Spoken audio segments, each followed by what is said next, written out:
Right, so today's topic we're going to be talking about ecotourism. On the syllabus, it originally had said maritime pollution and ecotourism. Um, so I don't know why there was two topics to cover there, but I've chosen ecotourism to go through since we've already talked quite a bit about some of the pollution problems that are facing the MENA region. And the ecotourism side of things is actually more of a sort of optimistic view. And we've been talking a lot about things that are going wrong in the Middle East and North Africa. So why not spend a little time talking about the things that are going well? And one of them in the region, surprisingly, is the idea of sustainable tourism or nature tourism, which is under the umbrella of ecotourism. And globally, it's actually on the rise, especially in areas in the MENA region. They're seeing a significant increase in the number of tourists that are coming to to that region for the purposes of ecotourism. So some reports are saying that the industry, at least ecotourism industry, is growing about 20 to 35% per year. And a lot of it is it's tourism, people participating in tourism that is related to some form of action that's sustainable. So for it to really be characterized as ecotourism is that the events that the people take part in they have to check several boxes for the company to kind of classify themselves as not just traditional tourism, but this concept of sustainable tourism. So a lot of times there's an air toward an educational side. So you might go to a country and learn about some conservation issue. There are companies that do this kind of thing over here in the United States that you're maybe familiar with, like the Rhodes Scholars. And so they have to have this conservation effort and education, like a education outreach component to the activities. A lot of the ecotourism operations have a pretty substantial piece toward being responsible travelers. So teaching you, leave no trace and things like that. That not, you would imagine that people actually do take a more responsible action when they travel, but a lot of times they don't. So there's a big push towards trying to educate people in the appropriate ways in which they should behave. And some of it comes down to just culture and customs, and some of it is an environmental side of things as well. And more, these ecotourism packages are involving some form of activity that has to do with the community and the indigenous people that are living in the area that tourists are going to. So whether that's visiting with Bedouin people in their village and dining with them, or having coffee or tea with local people. It can be something like that, or it can be something that's more of a hands-on experience, whether it's actually being taught how to cook a certain way, or maybe they're installing a well or something, and there's some form of active involvement within the community. So more and more there's a definite link between the environment and the social side of this form of tourism. So it's becoming really popular with people who are young and have money, and they want to travel, and they don't want to do the regular go on a cruise or go to a resort and never leave the resort. They want to have more involvement. They want to learn from the culture. So it's definitely on the rise. So there are lots of different examples, and I've chosen a few for us to go through and a couple of countries to compare.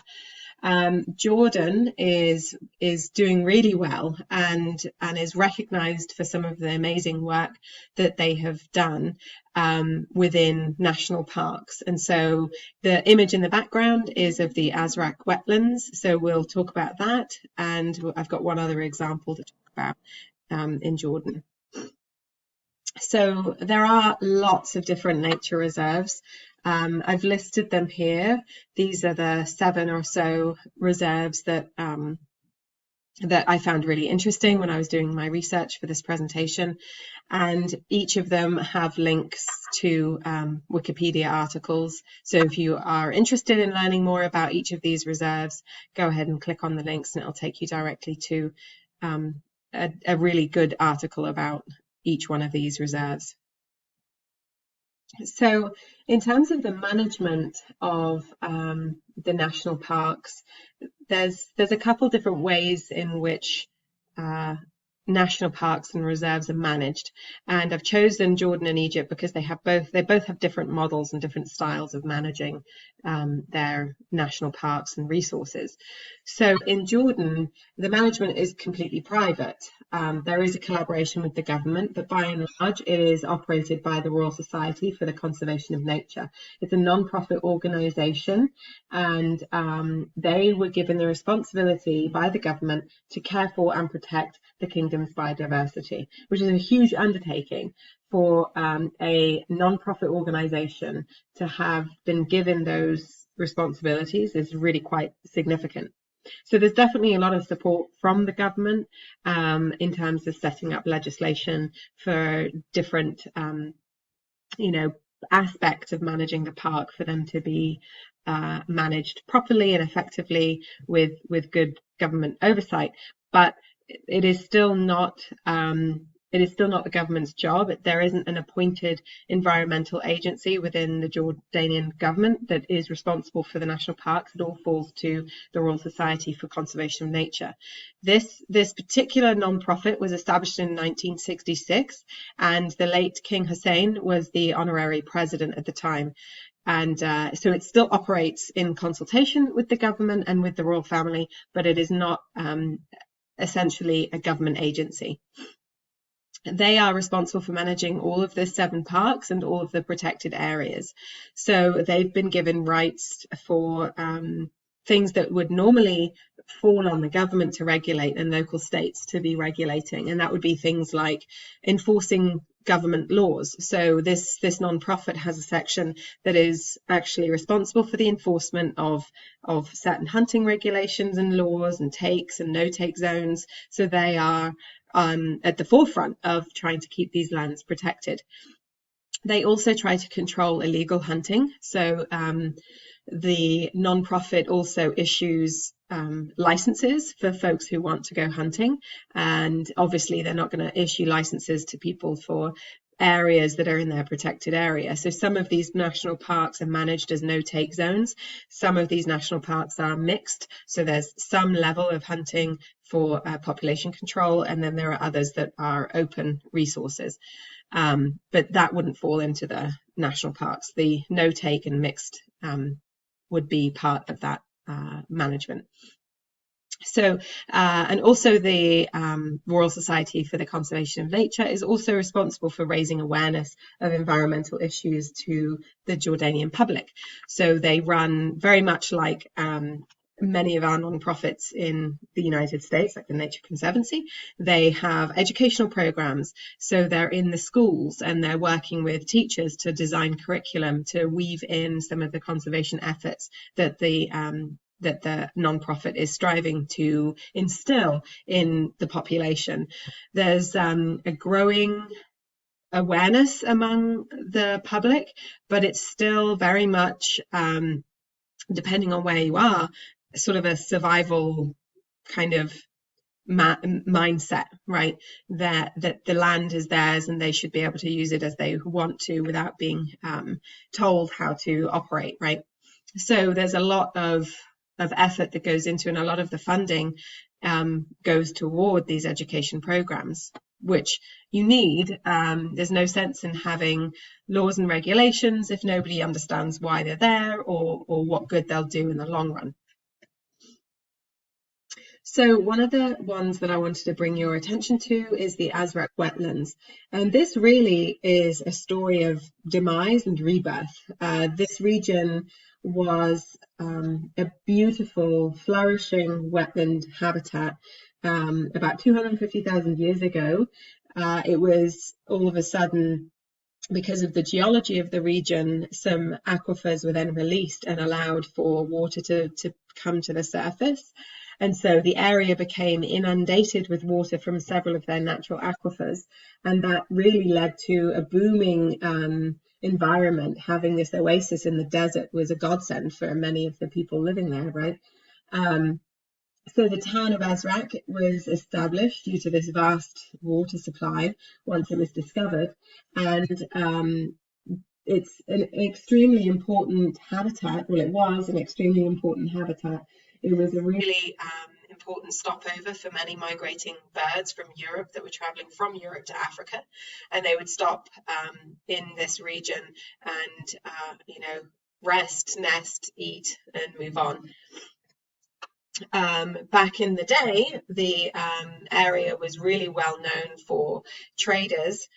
There would be caravans of people moving through the region, traveling and selling their herbs and their spices between Syria and Mesopotamia and Arabia, and they would use these areas within the wetlands as their watering holes, and they would set up camp and stay there as they were getting some respite from traveling.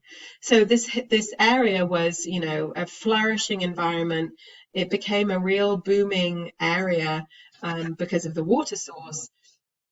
And what ended up happening was the population growth and development near Amman was this town started to increase in population as people were traveling to this region to find work and set up farms and all that. And all of this population boom had a pretty severe and swift impact on the wetlands. So there was an increasing need for water in the city, and that was really what led to the demise of the Azraq Basin. So water was being drawn from the wetlands to be used in both agriculture and for domestic use. And so as agriculture in the area was increasing because of this water source and irrigation was on the rise, that also meant that there were more people coming to settle in the Azraq Basin, and so there was a higher demand for domestic water supply as well. The last remaining natural springs in this region actually dried up in 1992, and so right now, these aquifers that once gushed with millions and millions of liters of water, they dried up to nothing. And this whole region after 1992 just became completely devastated and a dust bowl. And, endemic species that had lived there for thousands of years were now at the brink of extinction. And there was a lot of species that just became extinct because they had nowhere else to go. Lots of fish species were, freshwater species were lost because of the drying up area. Many, many thousands of plant species were extinct because of the fact that there was no water. So it was a really severe collapse socially and economically for this region. And now, every year, the Jordanian government pumps about 10 million cubic litres of water into the Azraq Basin to try to maintain these wetlands. And so the wetlands, because of this, have been restored to about 10% of their original size. But there is still a lot of illicit behaviour that's going on in the wetlands. There's at least 500 illegal wells that have been set up, and they're still pumping water from the Azraq basins to use in irrigation. And the bird population, some of them did rebound. There were some migratory birds that were able to come back and use this water source thanks to the government pumping it in, which is at the cost of other aquifers, right, in the region. So it has to be a give and take. So while they're pumping water from another aquifer to fill this wetland, begs the question of how effective that is if there's so much illicit behavior going on in the region. So because of the catastrophe and the apparent misuse of the resource, in 2002 there was a water bylaw that was formed. So the government ministry, the environmental ministry, is the only entity that is responsible for managing and monitoring water resources. So they're charged with trying to measure the inflow and outflow of the water. They're responsible for installing meters on all of the wells, on the well heads, to see what the consumption is. And interestingly, groundwater in Jordan belongs to the government, regardless of who owns the land. So over here, at least, if you own the land, you own your resources as well. So if you have your own well, you don't have to pay for the water resource, right? That's yours. It isn't owned by the government. So the ministry is charged with defining the annual allowable groundwater abstraction in all Jordanian basins. So basically what that means is they have to decide, given the withdrawals from all of their aquifers, they have to decide on how much water annually they're allowed to remove from the water table, which is no easy task, especially when they know there are so many illegal wells that are popping up still in the Azraq Basin, right? But under this law and cooperation between the Ministry of Water and Irrigation and the Ministry of Agriculture, this then allows for some measure of sustainability of groundwater-fed agriculture. So although it's not perfect, and they know that the Water Authority of Jordan started to close many of those illegal wells, they still know that they exist. And it's estimated that between 500 and 700 illegal wells are still being used. So it's very difficult to stop that illicit behavior. Many times you're not aware of where those wells are. And although agricultural parcels of land that are using a well for irrigation purposes, by law they have to have a meter on their well so that the government then can decide how much is being used and manage their resource effectively. But by and large, the illegal wells do not have meters, or they have a meter and they just tamper with it so that it is not able to read out correctly. So there's a lot of problems facing the water use, and many of the efforts have been put towards some outreach within the local community to try to describe and disseminate some of the information about overuse of water and the depletion of their aquifers. Because as you know, when we talked about this in class, you know that some of these aquifers can take thousands of years to rebound, and some of them may never rebound depending on the geology. So if that cap has collapsed, there's nothing to refill. You don't have the space to pump water in underground to maintain that water source. So it's a really complicated issue. There's social aspects to trying to manage this resource. There's equity issues and illegal behavior. So it's a real sticky situation to try to manage this resource. Okay, so one of the reserves that has gotten a lot of attention lately is the Dana Biosphere Reserve. And it's located in southwest Jordan. That big red arrow is pointing towards it. It's about an hour north of Petra in Jordan, if you know that area. It was established in 1989 and it was designated as a biosphere reserve in 1994. And here's some of the couple of pictures from this reserve. It's only about 310 square kilometers, but it does extend from the Eastern Rift Valley to the desert lowland of Wadi Araba. So it has quite a varying amount of climate and topography relief. So it can go from 1,600 meters in elevation down to below sea level, right? So it's quite varied. The climates can be different. The organisms and the biodiversity that are there are really different, and there's a lot of species that are endangered that live there, and so it's ecologically really diverse, and it's also very biodiverse. It encompasses 4 arid and semi-arid biogeographical zones. and it's really popular. It attracts approximately 60,000 tourists every year, with more than 3/4 being international. So a lot of them are local people who are visiting the reserve, but by and large, the bulk of the ecotourism that's going on in this region are from people who are traveling internationally. And it's been touted as a very successful ecotourism project because of the way of incorporating the social side to the experience. So within the reserve, there's several different places that you can stay. The accommodations are all sustainable. They use renewable resources for their electricity. One of the locations is completely off the grid and uses solar power and geothermal heat. So there's a lot to be said for the model that they've set up at the Biosphere Reserve, and it's increasing in popularity. Not only is it popular for people to travel there, but it's also so important ecologically.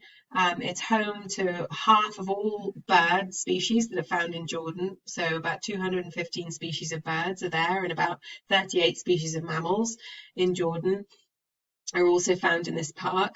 And, close to 850 species of plants, 3 of which are endemic. Endemic means they're found there and nowhere else, naturally, right?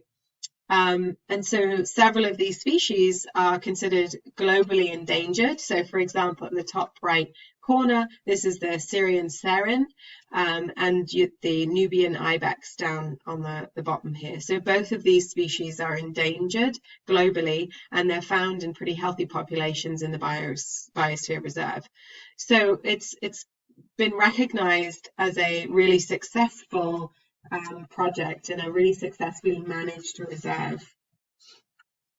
Another interesting piece to the Biosphere Reserve is that the people who lived there originally are sort of folded into the experience. So sometimes there are examples of national parks being set up in Africa, and indigenous people are pretty much driven out and they're excluded from the project and any economic benefit that can be had from it. But that wasn't the case for this project, and a very deliberate attempt was made to incorporate the local culture and really incorporate the Bedouin community into the experiences for people who are visiting the nature reserve. So there's still, thousands of people that live in the area. About 31,000 people live in and around the reserve within 5 communities. And there's a Bedouin community that lives in the area and is sort of involved in the programming. And they still live their normal lifestyle. They still rely heavily on livestock, and they do some pastoral grazing and nomadic lifestyle a little bit is in there. So but the really successful piece to this reserve and the way it's managed by the Royal Society is the way in which they involve the community. So there's a lot of engagement in the environmental management within the community. A lot of the cultures that live there, they have a stake in how the biosphere is being managed. And so it allows them to implement a range of ecotourism and economic projects with the community involved. And so it really allows for the economic benefits from this style of ecotourism is allowed to stay and remain within the community. So whereas sometimes there's tourism and the local population gains absolutely nothing in sort of the traditional sense of tourism, very rarely are local groups involved and gain anything from the profits that are made from people visiting. Because I don't know if you guys have traveled much, but if you do travel to some of these package deals, you'll go to resorts that are very much insulated and there is no community involvement, and it's very artificial. And they hire foreign workers on a seasonal basis to keep the resort going and whatever. And there is no real tangible way that the community is involved in that form of tourism. In this case, the staff within the reserve are 100% local, or at least they strive to have 100% local people involved in the running and the management of the reserve. So it's really been internationally recognized as one of the best managed and successful reserves around the world. Okay. An example in Egypt is very different to the way they manage their reserves, right? They have a ton as well, and the picture in the top right-hand corner, they have more than 30. I think there's the last report I read was about 32 or so nature reserves. They have, and they're protectorate areas, so they're declared by the government as protected areas, right? And it actually accounts for about 15% of the total land area of Egypt. And by the way, all of the pinkish areas that are outlined on the map. So here, for example, this is Ras Hamud, which we'll be talking about as well. But all of the pink areas are areas that are nature reserves. There are lots of examples. I've only given a few here in the list. There's a link here if you want to get the full list. It'll take you to a website that describes all of them in much more detail. So I've chosen just a few that are, either really popular or really successful. Ras Mohammed National Park is one that we'll talk about, and we'll also talk about the I think that's all I ended up having time to do, but there are lots that you can research if you're interested in that, or if your research paper has to do with tourism in these regions, you can take a look at that too.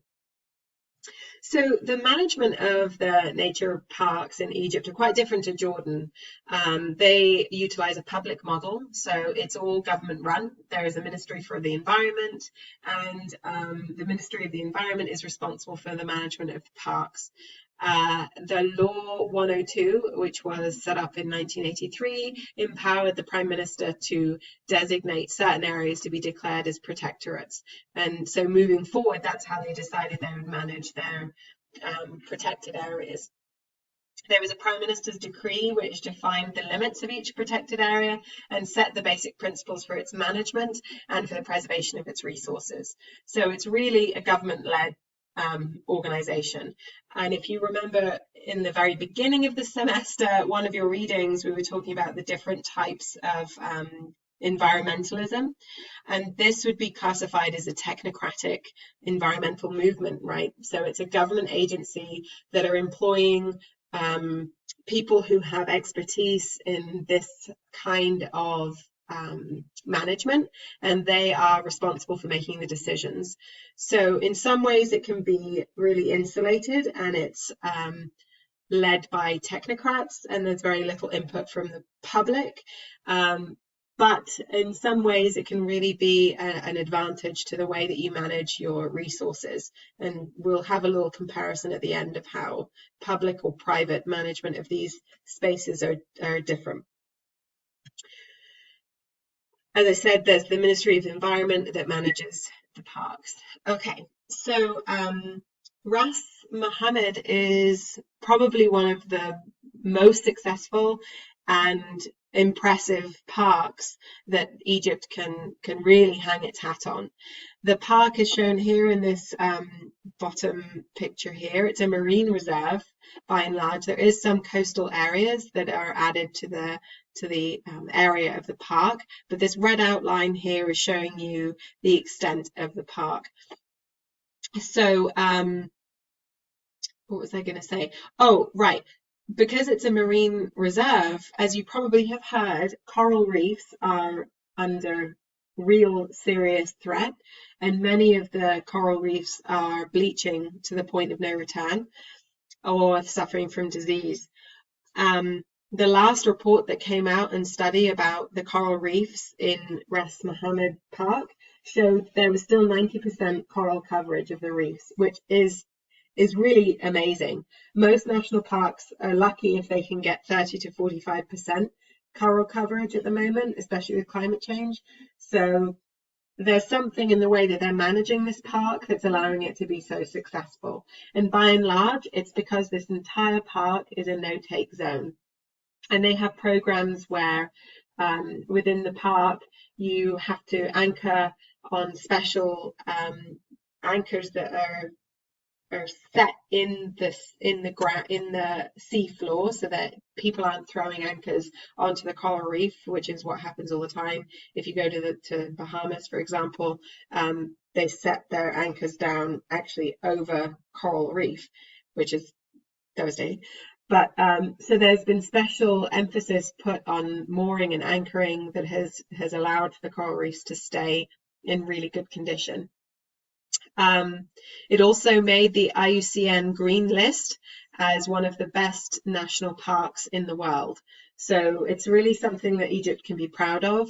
Whatever they're doing it well and allowing for a lot of species to be protected in this national park. So just to give you some statistics about the park, there's more than 200 different species of corals within this little section, and it's in the southern part of the Sinai Peninsula, by the way. So in a relatively small area, you have, 200 species of corals. That's amazing to have in that small space. And also they have about 125 species of soft corals.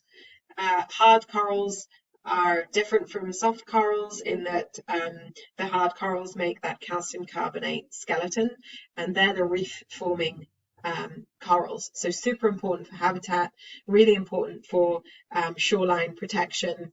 They buffer a lot of wave energy and so on. And so the soft corals, they're not reef builders, but they're still really important in terms of the ecology and the basic structure of a coral reef. They have over 1,000 species of fish, about 65 species of echinoderms. Echinoderms are the sea stars and urchins, for example. Urchins are really important to have on a coral reef, especially a hard coral reef, because sea urchins will graze on any of the algae that's starting to grow on that hard substrate. So they allow the coral reef to have substrate for their polyps to settle on and continue to grow. So if your coral reef is absent of echinoderms, it can be a real serious problem for your reef. It usually means that the coral reef will fail because they just end up becoming smothered with marine algae, and they can't find any space to settle because corals, their biology require a hard substrate for them to grow from. So, it's like having a cement block on the sea floor will be good substrate for corals. But if you put a sandy, if it's sandy and covered in fleshy algae, you won't have any corals settling there. They also have over 100 different species of mollusks. So this would be the shelled organisms, whether it's oysters, mussels, clams, scallops, those kinds of things. So it's very diverse. And they also have about 150 species of crustaceans. So biologically speaking, it's really a hotspot for marine organisms. And as you probably know, coral reefs are extremely important habitat for many different species. It's important for a feeding ground and also for a nursery ground. So a lot of species will come to a coral reef and they'll spawn or lay eggs or produce, they'll lay larvae. So it's an extremely rich and diverse ecosystem in what otherwise would be a complete desert within the sea area. So coral reefs are one of the most important habitats that we have on our coastal regions, and they support just myriad number of creatures that visit there. One of the other really neat and unique things about Ras Mohammed is that the majority of the world's population of white stork, they pass through here as they migrate from Europe to Africa. So it's a really important part for them to stop over and to fish and eat and rebuild some of their fats before they continue on their migration path. And also the islands are really important. There's several little islands within the protected area. The islands are, by and large pristine habitat, and they're super important for breeding populations. For instance, the green turtle or the hawksbill turtle, both of those are threatened species, and they will nest on the beaches there. And sea turtles have a natal tendency, which means where that baby turtle hatched from, the adults will return to the exact same spot to lay their own eggs and produce their nest. So having it as a protected area is really an important part to population control for species like the green sea turtle and the hawksbill turtle. The islands are really important for other breeding populations of birds too, like the white-eyed gull and the ospreys that visit the island. This is a spot for them to, stop and breed and lay their eggs on the islands that are within the national park. And incidentally, this area has one of the largest recorded populations of osprey in the Red Sea. So again, really important. We've already talked about the sea turtles. This picture on right here, this guy is a green sea turtle. Okay, so I wanted to just spend a little bit of time kind of comparing and contrasting the management of different parks. So we've seen two examples of how Jordan manages their park privately and Egypt manages their parks publicly. And both of them are excellent ways of managing the parks, right? I mean, both of those examples were some of the best examples in the world of how those national parks are working. And they seem to be working really well. So if we look at the public model, for example, the way in which it works is it's pretty much dependent on funding through taxes. So the decision making is the responsibility of the agency, and so a lot of it is not. There isn't really public comment, right? There isn't much in terms of citizens being involved in the decision process of running the park. There's also legislative oversight. So the government decides on the rules and the regulations, and they then enforce those rules and regulations throughout different agencies. Like in Egypt, we have the Environmental Agency. Generally, the agency's finances are open, so there's a little bit more transparency when it comes to a public model. So the public can scrutinize how they're spending their money, where they're spending their money, who's getting paid to do what, and also receiving some information about how successful the parks are being run. There is a little criticism of the public model, and that is that non-users of park services, for example, they're still paying taxes for those national parks, but they're not using them, perhaps. So people who are living in Egypt and they never go to a national park, if they're paying their taxes, then they are supporting the government's operations within the national parks and how they're funding them. Of course, the opposition would say, well, even if you're not visiting the park, you're still gaining a benefit from having those national parks, whether you know it or not. It's better for everyone. It's better for the environment, right? Sometimes another criticism is that bureaucrats lack incentives to control costs. So there can be some overages and overspending in certain parts, and it could come down to the fact that if there's a corruption if there's anyone who's corrupt in the government, then they'll find a way to incentivize their cousin working in the Ministry of Environment, for example, and that person may get paid more or something like that. So there's a little bit of that, because that isn't public knowledge. How much people get paid and officers are paid, that isn't something that the general public will have access to compared to a non-profit model. And also sometimes public models can be pretty slow to changing public demand. So if, for example, ecotourism increases or illicit behavior increases, getting more officers out to make enforcements and check licenses, for example, sometimes that can be lagging behind in terms of getting it up and running. The advantages of having a public model, of course, is that you're funded through your taxation, so that's an obvious one. The parks are available for use by everyone at little or no direct cost. So whether or not you choose to use the park or not is up to you, but it's available for pretty low cost, right? That should be inclusive decision making. So there are sometimes groups that are set up to lobby the government, and so they can be involved in the decision-making process, but it isn't always an open forum. Oops. How do I go back? Oh, it's weird.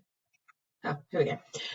Another advantage is the ability to undertake non-economic or unprofitable goals, right? So you're not necessarily trying to make a profit on your parks. You have a budget and you're running it based on that. So you can have other programs that might be making a loss actually, or not as economically viable, but it is still the right thing to do. So, for instance, preservation of biodiversity or ecosystem integrity programs that address those two qualifiers, then that can sometimes be a huge benefit because you're not driven by profits, right? As is the case with Jordan, they have a private model, so it's owned and or managed by non-profit organizations. So non-users, they don't have that tax burden because they're not paying a tax to run the national parks. And oftentimes there are significant amounts of land that can be preserved under this model because it's really at the buying power of the non-profits. If they raise enough money to purchase the land, then they can purchase the land without any serious kind of backlash, right? If everyone is at least in agreement.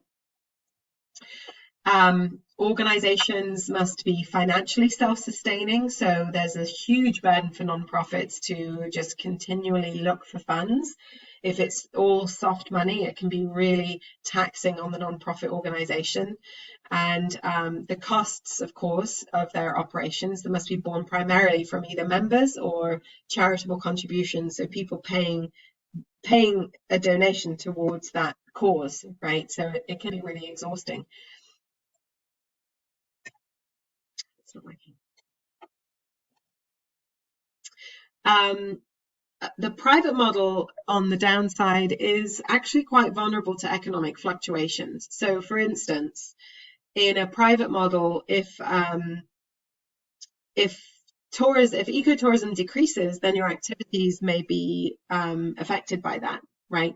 So there can be, and also as well during hard times, there's less people who are willing to give and donate towards a cause, for a non-profit cause, right? So depending on whether or not the economy in the country is growing or not can have an implication for funding.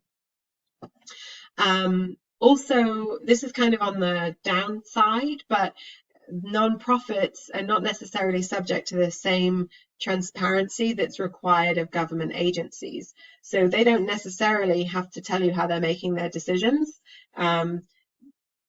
But what they do have to do is file, a lot of times they have to file their different paperwork to show how officers are being paid and so on. So there's some level of transparency, but in terms of how their budget is being spent, beyond that, it's not as transparent sometimes as with government agencies in that regard. So there's pluses and minuses to both model, but it's interesting to see how two very different models are taking shape in Egypt and Jordan, and both of those national parks are extremely successful and vibrant and growing and attracting more people every year.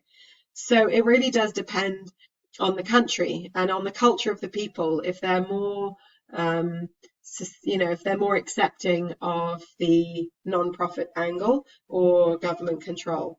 So I think a lot of it has to do with social aspects as well as the economics of managing the natural resources as well.